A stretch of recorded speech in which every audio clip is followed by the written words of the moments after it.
ତିନି ଦିନରେ ମାରିଲେ ପୁତନା ଯାର ନାମଟି ଅଟେ ବଜ୍ରସେନା। ରାଧେ ଗୋବିନ୍ଦ ଗୋବିନ୍ଦ ଗୋବିନ୍ଦ ରାଧେ ପଦୁ ଗଣୁଛି ମକରନ୍ଦ। ତିନି ଦିନରେ ପୁତନାକୁ ବିନାଶ କଲେ। ପ୍ରଥମ ଦିନ ଜନ୍ମଗ୍ରହଣ କଲେ। କୋଉ ଦିନ ଜନ୍ମଗ୍ରହଣ କରିଛନ୍ତି? କୋଉ ତିଥିରେ, କୋଉ ନକ୍ଷତ୍ରରେ? ଅଷ୍ଟମୀ ନିଶି ଅର୍ଦ୍ଧଭାଗେ ରୋହିଣୀ ବୃଷ ରସଂଯୋଗେ। ଗୋବିନ୍ଦ ଗୋବିନ୍ଦ ଗୋବିନ୍ଦ ପଦୁ ଗଣୁଛି ମକରନ୍ଦ। ଆକାଶେ ଉଦେ ନିଶାକର ଗୋବିନ୍ଦ ଉଦରୁ ବାହାର। ଗୋବିନ୍ଦ ଗୋବିନ୍ଦ ଗୋବିନ୍ଦ ପଦୁ ଗଳୁଛି ମକରନ୍ଦ। ଅଷ୍ଟମୀ ତିଥିର ରାତି 12ଟା ବେଳେ ଚନ୍ଦ୍ର ଉଦୟ ହଉଛନ୍ତି। ଭଗବାନ ମାତୃଗର୍ଭରୁ ଜନ୍ମଗ୍ରହଣ କଲେ। ସେଇଦିନ ରାତି ରାତି କୁଆଡେ ଗଲେ? କୃଷ୍ଣଙ୍କୁ ବସୁଦେବ ନେଇ ଗୋବିନ୍ଦ ଅଇଲେ ନନ୍ଦ ଘରେ ଥୋଇ। ଗୋବିନ୍ଦ ଯଶୋଦା କୋଳେ କୃଷ୍ଣ ଥୋଇ କନ୍ୟା ଆଣିଲା ପାଲଟାଇ। ଗୋବିନ୍ଦ ଗୋବିନ୍ଦ ଗୋବିନ୍ଦ ପଦୁ ଗଳୁଛି ମକରନ୍ଦ। ଏ ଯେତି ଚାହିଁଲା ନନ୍ଦରାଣୀ ଚିଆଇ ଉଠି ସୁଲକ୍ଷଣୀ। ଗୋବିନ୍ଦ ଗୋବିନ୍ଦ ଗୋବିନ୍ଦ ପଦୁ ଗଳୁଛି ମକରନ୍ଦ। ଏ ଦେଖିଲା ହୋଇ ଚିତ୍ତନଏ ନନ୍ଦକୁ କହିଲେ ଥୋକାଏ। ଗୋବିନ୍ଦ ଗୋବିନ୍ଦ ଗୋବିନ୍ଦ ପଦୁ ଗଳୁଛି ମକରନ୍ଦ। ଏ ସର୍ବଗୋପିକା ହୋଇ ମେଳି ଆନନ୍ଦ ଦେଲେ ହୁଳ ହୁଳେ। ଗୋବିନ୍ଦ ଗୋବିନ୍ଦ ଗୋବିନ୍ଦ ପଦୁ ଗଳୁଛି ମକରନ୍ଦ। ଏ ସର୍ବଗୋପାଳ ହୋଇ ମେଳ ଆନନ୍ଦ ଦେଲେ ହରି ବୋଲ। ଗୋବିନ୍ଦ ଗୋବିନ୍ଦ ଗୋବିନ୍ଦ ପଦୁ ଗଳୁଛି ଗୋବିନ୍ଦ ଭଗବାନ କି ଜୟ। ଏଭଳି ଭାବରେ ଅଷ୍ଟମୀ ତିଥି ରାତିରେ ଭଗବାନ ନନ୍ଦ ମନ୍ଦିରକୁ ଗଲେ। ନବମୀରେ ନନ୍ଦୋତ୍ସବ ହେଲା। ନନ୍ଦଙ୍କର ଉତ୍ସବ ଯେତେବେଳେ ଚାଲିଛି ତା ବାସି ଦିନ ପୁତନା ଆସିଲା। କେତେ ଦିନ ହେଇଥିଲା ସେତେବେଳକୁ? 3 ଦିନ। ଏଭଳି ଭାବରେ ଭଗବାନଙ୍କ ଲୀଳା ଚାଲିଲା। ପୁତନାକୁ ବିନାଶ କଲେ। ପରୀକ୍ଷିତ ମହାରାଜା ପଚାରିଲେ, ହେ ସୁଖଦେବ ଗୋସ୍ୱାମୀ, ପୁତନା ରାକ୍ଷସ ନା? ହଁ। ଭଗବାନଙ୍କୁ ସେ କେମିତି କ୍ଷୀର ଦେଲା? ଏଡେ ସୌଭାଗ୍ୟ ସେ କେମିତି ପାଇଲା? ଏବଂ ମରିବା ପରେ ମଧ୍ୟ ପଞ୍ଚପ୍ରାଣ ପରାଣ କ୍ଷୀର ସଙ୍ଗେ ପଶିଲା ଗୋବିନ୍ଦର ଅଙ୍ଗେ। ଏଡେ ବଡ ଭାଗ୍ୟ ତାର କୁଆଡୁ ଆସିଲା? ସୁଖଦେବ ଗୋସ୍ୱାମୀ କହିଲେ, ହେ ପରୀକ୍ଷିତ ମହାରାଜା, ପୁତନାଟା ଏବେ ରାକ୍ଷସୀ ହେଇଛି, କିନ୍ତୁ ତା ପୂର୍ବରୁ ସେ ରାକ୍ଷସୀ ନଥିଲା। ସୁଖଦେବ ଗୋସ୍ୱାମୀ କହିଲେ, ବ୍ରହ୍ମାଣ୍ଡରେ ଯେତେ ରାକ୍ଷସ ଜନ୍ମଗ୍ରହଣ କରିଛନ୍ତି ସମସ୍ତେ ଗୋଟେ ଗୋଟେ ବଡ ଭକ୍ତ। ରାବଣ କଥା କହିବେ, ରାବଣ ଗୋଟେ ବଡ ଭକ୍ତ ଥିଲା। କଂସ କଥା କହିବେ, କଂସ ଗୋଟେ ବଡ ଭକ୍ତ ଥିଲା।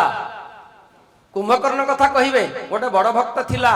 ହିରଣ୍ୟକଶିପୁ କଥା କହିବେ, ଗୋଟେ ବଡ ଭକ୍ତ ଥିଲା। ଯେତକ ଯାକ ରାକ୍ଷସ ବ୍ରହ୍ମାଣ୍ଡରେ ଜନ୍ମ ହେଇଛନ୍ତି ସମସ୍ତେ ହଉଛନ୍ତି ଗୋଟେ ଗୋଟେ ବଡ ଭକ୍ତ। ଭକ୍ତ ମାନେ ଇଚ୍ଛା କରନ୍ତି, ପ୍ରଭୁ ଆପଣଙ୍କ ସହିତ ଲୀଳା କରିବା ପାଇଁ ଆମେ ମର୍ତ୍ତ୍ୟପୁରକୁ ଯିବୁ। କିନ୍ତୁ ଭଗବାନ କହନ୍ତି, ତମେ ମର୍ତ୍ତ୍ୟପୁରକୁ ମୋ ସାଥିରେ ଲୀଳା କରିବା ପାଇଁ ଗଲେ ରାକ୍ଷସ ହେଇକି ଯିବା ପାଇଁ ପଡିବ ନା? ପ୍ରଭୁ ରାକ୍ଷସ ପଛେ ହବୁ, ଆପଣଙ୍କ ସାଥିରେ ଲୀଳା କରିବୁ। ତେଣୁ ଆଜି ପୁତନା ସ୍ୱର୍ଗ ବିଦ୍ୟା ଧରି ଚିତ୍ରମତି ଯେ ପୁତନା ରାକ୍ଷସୀ ରୂପେ ଜନ୍ମିଲା ସେହି ବରାଙ୍ଗନା। ସ୍ୱର୍ଗର ଗୋଟିଏ ବିଦ୍ୟାଧରୀ ଥିଲା, ତା ନାଁ ହଉଛି ଚିତ୍ରମତି। ଏ କଥା ଆପଣ ମାନେ ଭାଗବତରେ ପାଇବେନି। ଏ କଥା ହରିବଂଶ ପୁରାଣରେ ବର୍ଣ୍ଣନା କରାଯାଇଛି। କାରଣ ଯେତକ ଯାକ ଭାଗବତରେ ଚରିତ୍ର ଅଛନ୍ତି ସମସ୍ତଙ୍କର ପୂର୍ବଜନ୍ମ ଅଛି। କଂସର ପୂର୍ବଜନ୍ମ ଅଛି।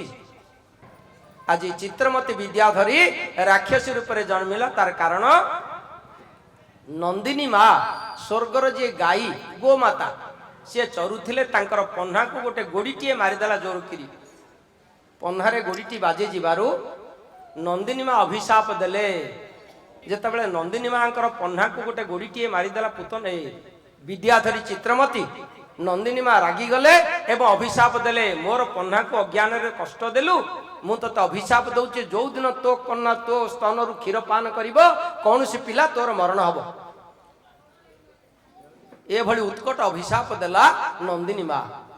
ଚିତ୍ରମତୀ ବିଦ୍ୟାଧରୀ ହାତ ଯୋଡ଼ିଦେଲା, ମା ମୁଁ ପିଲା ଲୋକ ଭୁଲରେ ଅପରାଧ କଲି, ହଉ ତୋର କଥା ହବ, ମୁଁ ରାକ୍ଷସୀ ହେଇକି ଜନ୍ମ ହେବି, ଆଉ କିଏ ମୋ ସ୍ତନ ପାନ କଲେ ମୋର ମରଣ ହବ ମତେ ଟିକେ ବୁଝେଇ ଦିଏ। ସୁଖଦେବ ଗୋସ୍ୱାମୀ କହିଲେ, ହେ ପରୀକ୍ଷିତ ମହାରାଜା, ନନ୍ଦିନୀ ମା କହିଲେ, ହେ ଚିତ୍ରମତୀ ବିଦ୍ୟାଧରୀ, ଯୋଉ ଦିନ ଗୋବିନ୍ଦ ତୋର ସ୍ତନ ପାନ କରିବେ ସେଇଦିନ ତୋର ମରଣ ହବ। ଏ କଥା ଚିତ୍ରମତୀ ବିଦ୍ୟାଧରୀ କି ନନ୍ଦିନୀ ମା କହିଥିଲେ ବୋଲି ଆଜି ସିଏ ପୁତନା ହେଇକି ଜନ୍ମ ହେଇଛି। ଭଗବାନଙ୍କୁ ଦର୍ଶନ କରିବା ମାରିବା ପାଇଁ ଯାଉଥିଲା ନା, ଗୋଟେ ପଦ୍ମ ଫୁଲଟେ ଧରିକି ପୁତନା କାହିଁକି ଗଲା?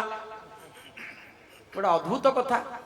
ପଦ୍ମ ଗୋଟିଏ ଧରି କରେ ପୁତନା ଚାଲ ଈଶ ଧୀରେ, ଗୋବିନ୍ଦ ଗୋବିନ୍ଦ ଗୋବିନ୍ଦ ପଦୁ ଗଳୁଛି ମକରନ୍ଦ। ପଦ୍ମ ଫୁଲଟିଏ ନେଇକିରି କାହିଁ ଗଲା? ପରୀକ୍ଷିତ ମହାରାଜା ପ୍ରଶ୍ନ ପଚାରିଲେ ସୁଖଦେବ ଗୋସ୍ୱାମୀ, ସେ ତ ମାରିବାକୁ ଯାଉଥିଲା, ବିଷ ସ୍ତନ ମଣ୍ଡଳରେ ବୋରିକି ଗଲା, ଠିକ ଅଛି ମାରିବା ପାଇଁ ଯାଉଛି, ବିଷ ଦେଇକିରି ମାରିବ, ଏ ପଦ୍ମ ଫୁଲଟେ କାହିଁ ନେଇକିରି ଗଲା? ସୁଖଦେବ ଗୋସ୍ୱାମୀ ହସିଲେ, କହିଲେ, ପରୀକ୍ଷିତ ମହାରାଜା, 4 ଜଣଙ୍କ ପାଖକୁ ଖାଲି ହାତରେ ଯିବାକୁ ହବନି। କିଏ କିଏ?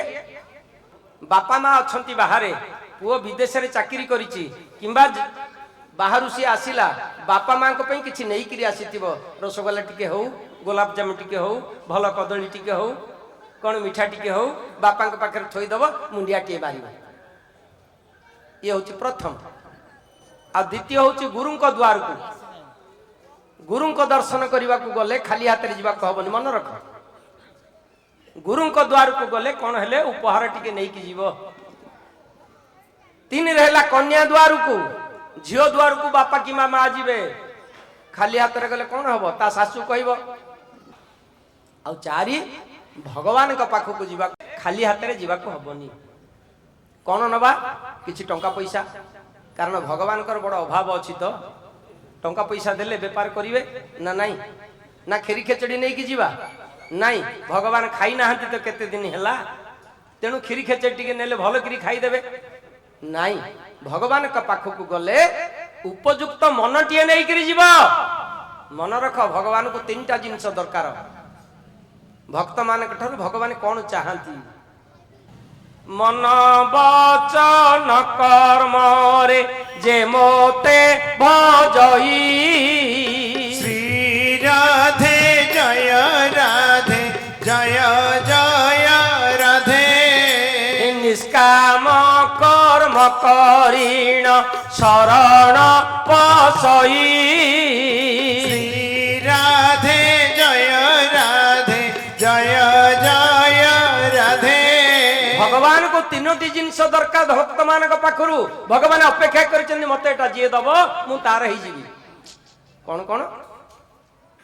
ମନ, ବଚନ, କର୍ମ।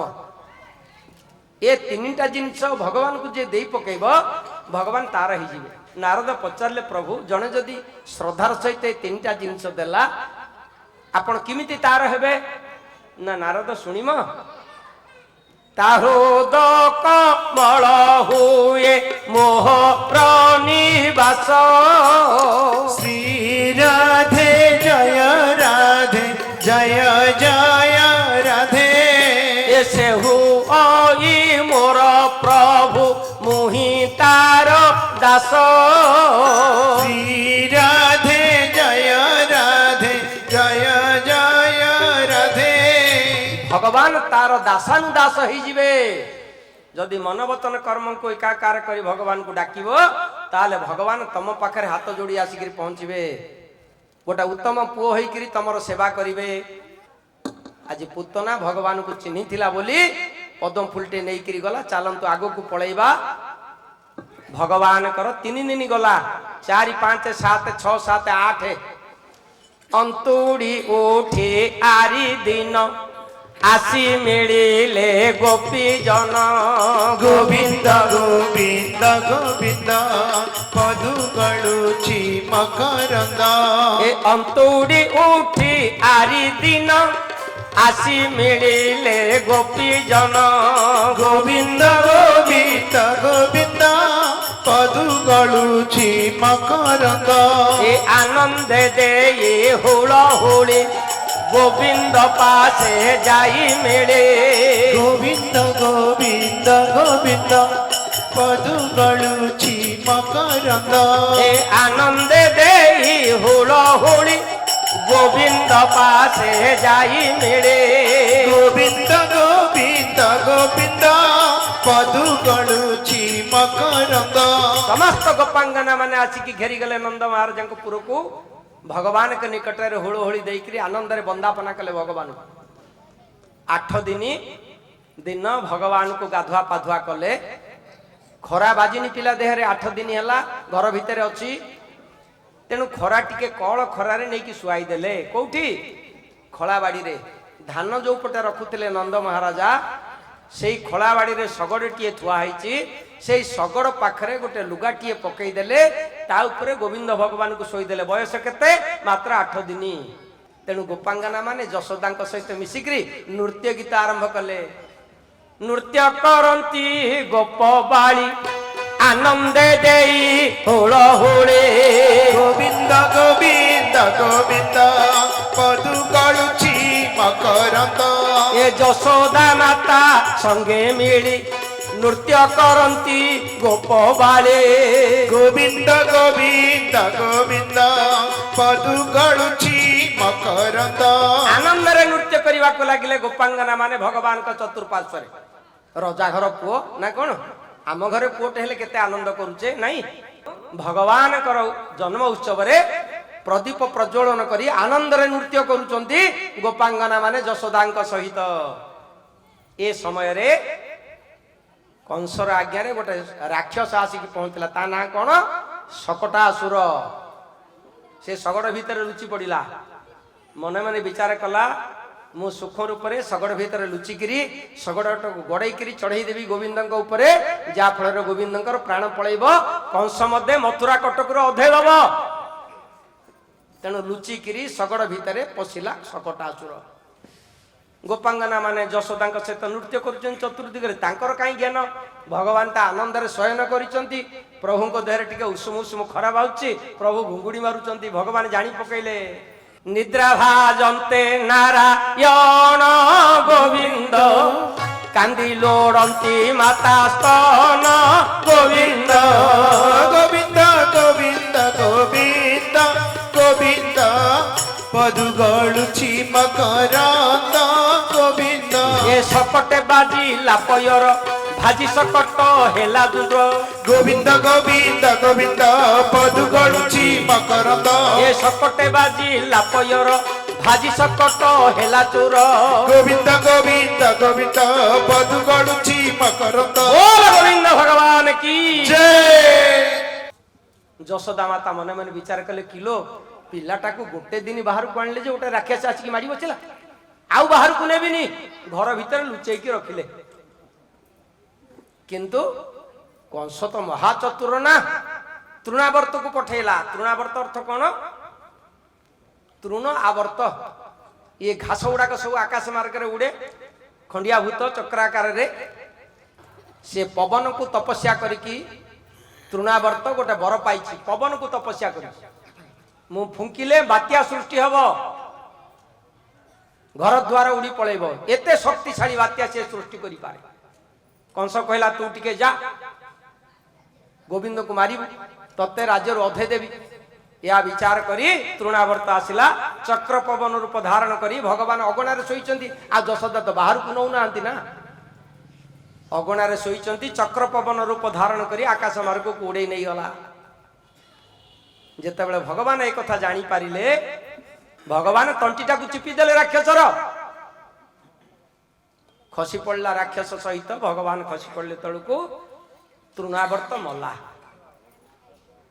ए भली भाव रे भगवान टिके टिके बढ़ी बढ़ी जाउछन सुन हो गोविंदर लीला गोविंद केते हैं दिन तहु गला गोविंद गोविंद गोविंद गोविंद गोविंद पदु गळୁଛି मकरंद ଗୋବିନ୍ଦ ये चालंती प्रभु गुड़ घुंचा क्षण क्षण के पछ घुंचा ଗୋବିନ୍ଦ ଗୋବିନ୍ଦ ଗୋବିନ୍ଦ ପଦୁ ଗଳୁଛି ମକରନ୍ଦ ये चालंती प्रभु गुड़ घुंचा क्षण क्षण के पछ घुंचा ଗୋବିନ୍ଦ ଗୋବିନ୍ଦ ଗୋବିନ୍ଦ ପଦୁ ଗଳୁଛି ମକରନ୍ଦ ମୋ ଠାକୁର ଟିକେ ଟିକେ ଚାଲିବାକୁ ଆରମ୍ଭ କଲେ ପାଦେ ଆଗକୁ ଗଲେ ଦିପାଦ ପଛକୁ ପଳେଇ ଆସୁଛନ୍ତି କେତେବେଳେ ଆଗକୁ ମୁହଁ ମାଡ଼ିକି ପଡି ଯାଉଛନ୍ତି କେତେବେଳେ ପଛକୁ ମୁହଁ ମାଡ଼ିକି ପଡି ଯାଉଛନ୍ତି ଏଭଳି ଭାବରେ ଭଗବାନଙ୍କ ଲୀଳା ଆରମ୍ଭ ହେଲା ବୁଲନ୍ତି ଗୋପୀଙ୍କ ଅଗଣା ଗୋବିନ୍ଦ କର୍ଦମେ ପଡି ହନ୍ତି ବଣା ଗୋବିନ୍ଦ ଗୋବିନ୍ଦ ଗୋବିନ୍ଦ ଗୋବିନ୍ଦ ଗୋବିନ୍ଦ ପଦୁ ଗଳୁଛି ମକରନ୍ଦ ଗୋବିନ୍ଦ ଏ ବାଛୁରୀ ପରେ ଚଢି ଯାନ୍ତି ଲାଙ୍ଗୁଡ ଧରି ଓଟାରନ୍ତି ଗୋବିନ୍ଦ ଗୋବିନ୍ଦ ଗୋବିନ୍ଦ ପଦୁ ଗଳୁଛି ମକରନ୍ଦ ଏ ଶୋଇଲା ପୁଅ କୁକୁନ୍ଦାଏ ଗାଳି କରିଲେ ଧାଇଁ ଯାଏ ଗୋବିନ୍ଦ ଗୋବିନ୍ଦ ଗୋବିନ୍ଦ ପଦୁ ଗଳୁଛି ମକରନ୍ଦ ଘର ଦ୍ୱାର ଛାଡିକି ଗୋପାଙ୍ଗ ନାମକ ଘରେ ପଶିଲେ କାହିଁକି ପଶିଲେ କାହିଁକି ପଶିଲେ ହେ ଯିଏ ଡାକିଲା ଭଗବାନ ତାର ନା ନାଇଁ ସବୁଦିନ ଗୋପାଙ୍ଗନା ମାନେ ପ୍ରତିଦିନ ଯେତେବେଳେ ଦଧି ମନ୍ଥନ କରନ୍ତି ଯେତେବେଳେ ଧାନ କୁଟନ୍ତି ଗୀତ ଗାଆନ୍ତି ଉଲୋ ଖଳେଶ ଭୃତ ତାଣ୍ଡୁଳାଞ୍ଚ ସଂଘଣ୍ଟାୟନ୍ତ୍ୟୋ ମୁସଳೈ ପ୍ରମୁଗ୍ଧା ଗାୟନ୍ତି ଗୋପ୍ୟା ଜନିତାନୁରାଗା ଗୋବିନ୍ଦ ଦାମ ଦର ମାଧବେତି ଅଙ୍ଗନା ମାନେ 24 ଘଣ୍ଟା ଭଗବାନଙ୍କୁ ଡାକୁଥିଲେ ଗୋବିନ୍ଦ ଦାମୋଦର ମାଧବ ଗୋବିନ୍ଦ ଦାମୋଦର ମାଧବ ଗୋବିନ୍ଦ ଦାମୋଦର ମାଧବ ଆଉ ଯିଏ ଡାକିଲା ଭଗବାନ ଯିବେନି ତେଣୁ ତାଙ୍କ ଘରେ ସବୁ ପଶୁଥିଲେ ପିଲାଟା କେତେ ଖାଇବ ହେ କେତେ ଖାଇବ କହନ୍ତୁ ପଶୁଟେ ଲହୁଣୀ ହେଲେ ପେଟକୁ ନିଅ ବଳିବ କିନ୍ତୁ ଯାହା ଘରେ ପଶୁଛନ୍ତି ତା ଘରେ ଖାଉଛନ୍ତି ଖାଇସାରିଲା ପରେ ଯେତକ ଯାକ ଲହୁଣୀ ରହୁଛି କାନ୍ଥରେ ବୋଳି ଦଉଛନ୍ତି ସବୁ ଗୋପାଙ୍ଗନା ମାନେ ଏକାଠି ହେଲେ କହିଲେ ନାଇଁ ମା ରଜାଘର ପିଲାଟା କିଛି କହିପାରୁନି ତା ମା କୁ କହିବା ସବୁ ଗୋପାଙ୍ଗନା ମାନେ ଏକାଠି ହେଲେ ଏକାଠି ହେଇଯାଇ ଯଶୋଦାଙ୍କ ଆଗରେ କଳି କଳି କଣ କହିବୁ ଯଶୋଦା ମା ତମେ ତ ରଜାଘର ରାଣୀ ଆମେ ଗରିବ ଲୋକ ତମର ସିନା ଲକ୍ଷେ ଗାଈ ଅଛନ୍ତି ଆମର ଯୋଡ଼େ ତିନିଟା ଗାଈ ନା କ୍ଷୀର ଟିକେ ଦହି ଟିକେ ଲହୁଣୀ ଟିକେ ବିକିଲେ ପେଟ ପୋଷୁଛୁ ତମ ପିଲା ଖାଇ ଦିଅନ୍ତା ଦୁଃଖ ଲାଗନ୍ତାନି କେତେ ଖାଇବ ଏ କାନ୍ଥରେ ଲିପି ଦଉଛି ଢାଳି ଦଉଛି ହାଣ୍ଡିରେ ମୁତି ଦଉଛି କି କଥା ଏଗୁଡାକ ତମେ ଟିକେ ସମ୍ଭାଳୁ ନା ଯଶୋଦା କହିଲେ କିଲୋ କଣ କହୁଛ କଥା ଆଲେ ମୋର ଗୋଟେ ପିଲା ନା 5ଟା ପିଲା ନା ଗୋଟେ ପିଲା ନା ମୁଁ ତ ତାକୁ କାନିରେ ବାନ୍ଧିକି ରଖୁଛି ତମ ଘରକୁ କେତେବେଳେ ଗଲାଲ ମୁଁ ସିନା ଛାଡ଼ିଲେ ତମ ଘରକୁ ଯିବ ମୁଁ ତ ତାକୁ କାନିରେ ବାନ୍ଧିକି ରଖିଛି ତୁ କହୁଛୁ ତମ ଘରକୁ ଗଲା ସିଏ କହୁଛି ତମ ଘରକୁ ଗଲା ଆଲ ମୋର ଗୋଟେ ପିଲା କାହା ଘରକୁ ଜଣକ ଘରକୁ ପଳାନ୍ତା ଏ ଗାଁ ଟାକ କହୁଛ ଆମ ଘରେ ପଶିଲା ଆମ ଘରେ ପଶିଲା ଆମ ଘରେ ପଶିଲା ଏ ମିଛେଇ ଯାକ ସମସ୍ତେ କାନ ଧରିଲେ କହିଲେ ମା ଧର୍ମକୁ ସାକ୍ଷୀ ରଖି ନିୟମ କରିକି କହୁଛୁ ଆମେ ଯାହା କହୁଛୁ ଖାଣ୍ଟି ସତ ଯଦି ମିଛ କଥା କହୁଥିବ ଆମ ଜୀବ ଛିଡ଼ିଯିବ ଯଶୋଦା କାଠ ହେଇଗଲେ କହିଲେ କଣ କହୁଚଲ ମୋ ପିଲା ତ ବାହାରକୁ ଯାଉନି କାନିରେ ବାନ୍ଧିକିରି ମୁଁ ଯୁଆଡେ ଯାଉଛି ତାକୁ ରଖୁଛି ତମେ କହୁଛ ତମ ଘରେ ପଶିଲା ହଉ ଗୋଟେ କାମ କର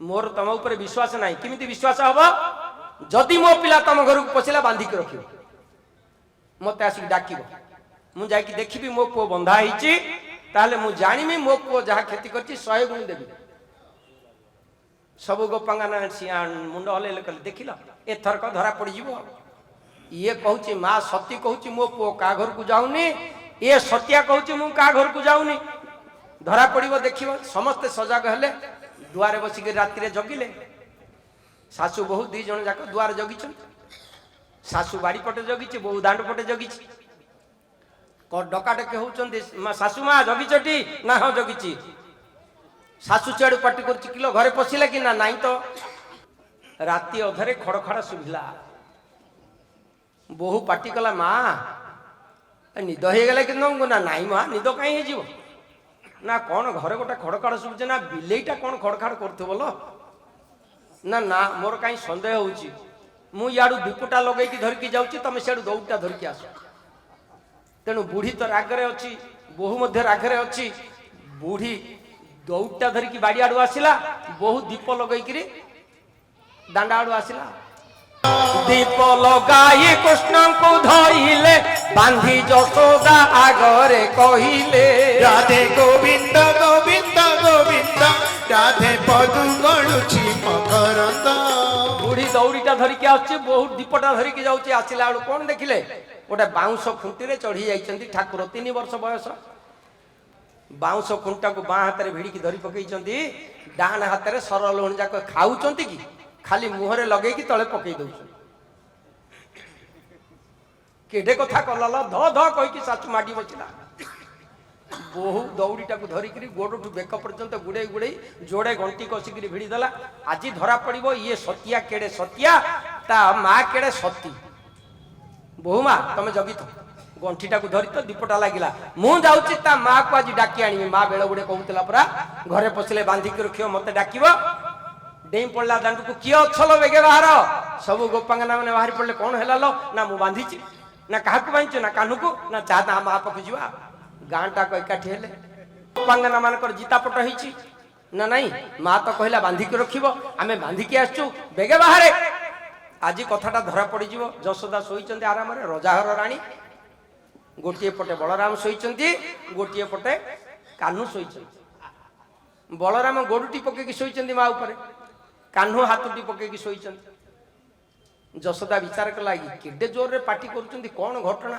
किलो मो पिला तो मो घरे अच्छी कौन पिला षंढ होइकी का घरे पछिला बोली गहली करूचंती कौन करिबा हौ देखिबा सत के मिछ एउडाक केडे मूर्ख उडाक किलो मो पिला तो मो घरु जाइनी एउडाक दुआरे पार्टी करूचंती किमिति उठिबी दीटा को पिला हाथ गोड़ पकेकी शोईचंती धीरे धीरे बलरामकर गोड़ी टिके बलियार गोड़ी टिके काढले कान्हार हाथ टिके काढले टिके सळखी हेला को कानीटा लागिगला मार पणत कानी तो पिला मानकर बड़ सरधान आहा माँ पणत कानी के आश्रय करी दी ठाकुर जाक मोर शोईचंती केड़े भाग्यवती जशोदा पणत कानी रे आज ठाकुर को विश्राम देइची जेमिति उठी पड़ला दी ठाकुर जाक उठी पड़ले भल हैला कौन करिबा पिला दीटा उठी पड़ले हौ जा हला दीटा को पिला को दी हाथ रे धरला बलिया को धरला बाँ हाथ रे कान्हा को धरला डाण हाथ रे धरधार करी द्वार खोली के पचारला किलो की तेज काढ़ू गुआली तोते की कला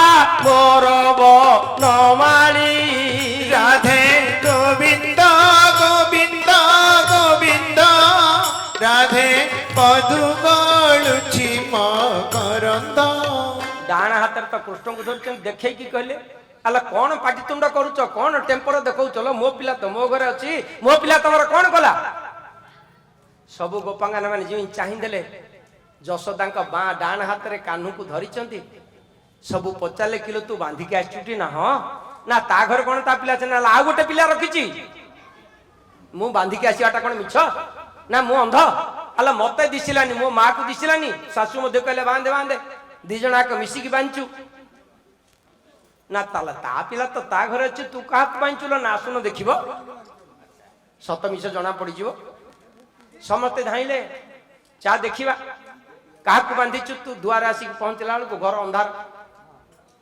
बहु पाटी कला माँ पिलाटा अच्छी ना हाँ कुआड़े जीव मो मुंडे हाथटा पकई गंठीटा को धरी दी हाथ में जीव कुआड़े ना दीपटा लिभिगला ना फुंकीदेला तो ना पिलाटा अच्छी ना हाँ ना मु दीपटा लगाऊँ ता घरे ता पिला अच्छी माँ है ना की कथा किलो आमे देखिकी बांधिले ता घरे ता पिला अच्छी आ गोटे पिला ताके थी देखे बेश कर लगौनु दीपटा देखा दीप लगे कि देखिले कौन देखिले तार तनय बंधा होई अछि देखी बुधिता नस्परे लागिछि राधे गोविंद गोविंद गोविंद राधे पदु गलुची मकरंद बोल गोविंद भगवान की जय भेलिकी लागिला ताकू ता पिलाटा को कृष्ण बोली बांधी देछि निज पिलाटा को कृष्ण बोली बांधी दब केबे नुह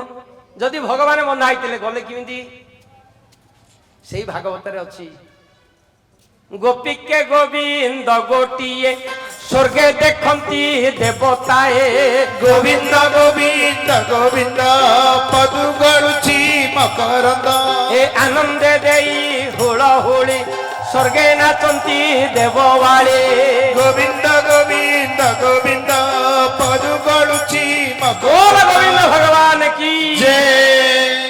ଯଶୋଦା ଯେତେବେଳେ ଏ କଥା ଜାଣିଲେ ଗାଁ ଟାକ ଆସିକି ଦୁଆରେ ପାଟି କରୁଥିଲେ ପିଲା ତମର ଆମ ଘରେ ବନ୍ଧା ହେଇକି ଅଛି।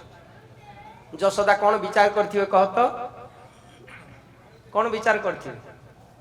ମୋ ପିଲାଟା କଣ ଗୋଟେ କରୁଛି ନା, ନହେଲେ ଗାଁ ଟାକ ମିଛ କଥା କହନ୍ତେ?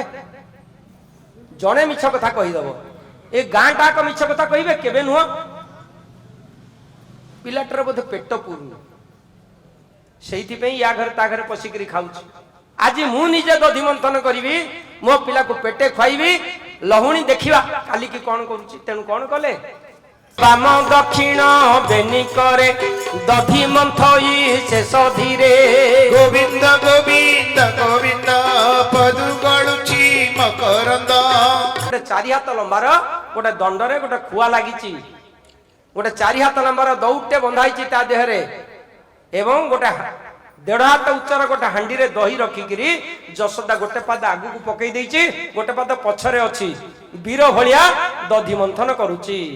ସମୟ ରାତି 4, 2 ଘଡ଼ି ରାତି ଅଛି। ଭଗବାନ ଶୋଇଛନ୍ତି ଦୋଳିରେ, ଆନନ୍ଦରେ ଭଗବାନ ଶୋଇଛନ୍ତି। ଯେତେବେଳେ ଦଧି ମନ୍ଥନ କରୁଛି, ଗୋବିନ୍ଦ ନାମେ ଗାଇ ଗୀତ ଗୋବିନ୍ଦ ଦଧି ମନ୍ଥନ କରେ ସେ ତ ଗୋବିନ୍ଦ। ଗୋବିନ୍ଦ ଗୋବିନ୍ଦ ଗୋବିନ୍ଦ ଗୋବିନ୍ଦ ପଦୁ ଗଳୁଛି ମକରନ୍ଦ ଗୋବିନ୍ଦ। ଭଗବାନଙ୍କ ନାଁରେ ଗୀତ ଗାଉଛି, ତା ପୁଅ ନାଁରେ ଗାଉନି। କାରଣ ଯଶୋଦା ଜାଣିନି କାହ୍ନୁ ମୋର ଭଗବାନ ବୋଲି, ଜାଣିଛି। ଯେତେବେଳେ ମାଟି ଖାଉଥିଲେ ଗର୍ଭରେ ଦେଖିଲା ଚତୁର୍ଦଶ ବ୍ରହ୍ମାଣ୍ଡ, ଚେତା ବୁଡିକି ପଡିଗଲା ମୋ ପୁଅର କଣ ହେଇଗଲା ବୋଲି। ସିଏ କେବେ ହେଲେ ଜାଣିନି ମୋ ପୁଅଟା ଭଗବାନ ବୋଲି, ତେଣୁ ସେ ଭଗବାନଙ୍କୁ ଡାକୁଛି, ଗୀତ ବୋଲୁଛି। କିନ୍ତୁ ଭଗବାନ ଯେ ଭଗବାନ ସିଏ ଜାଣୁଛନ୍ତି ମତେ ଡାକୁଛି। ଭଗବାନ ଦୋଳିରୁ ଭିଡି ମୋଡି ହେଇକି ଉଠିଲେ, କଣ ପାଇଁ ମାଟା ରାତି ଅଧରେ ଡାକିଲା? ଭଗବାନ ଉଠିଲେ, ମା ଆଖି ବୁଝିକି ଦଧି ମନ୍ଥନ କରୁଛି।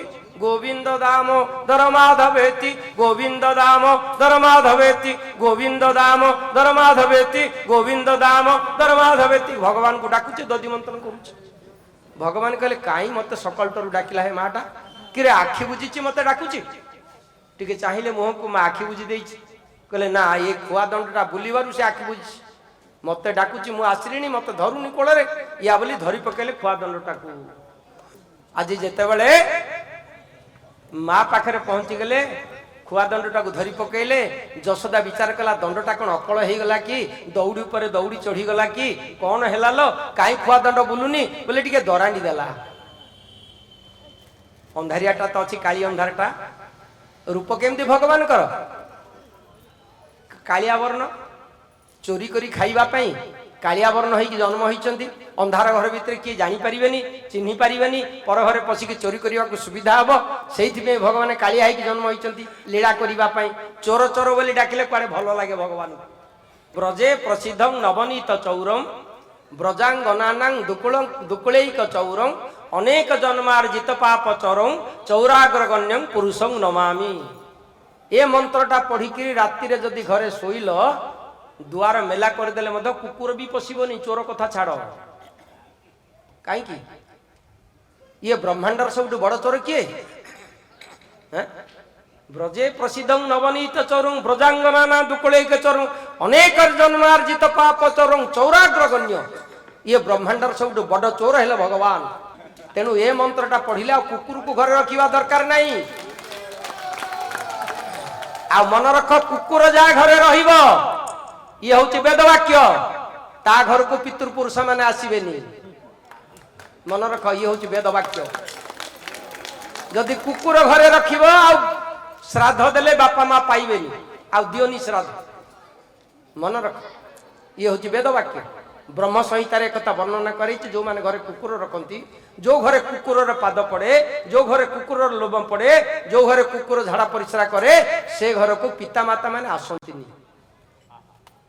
ଆଉ ଯୋଉ ଘରେ ଗାଈ ରଖିବ, ସେ ଘରକୁ 33 କୋଟି ଦେବତା ମାନେ ପ୍ରତିଦିନ ଯିବା ଆସିବା କରନ୍ତି।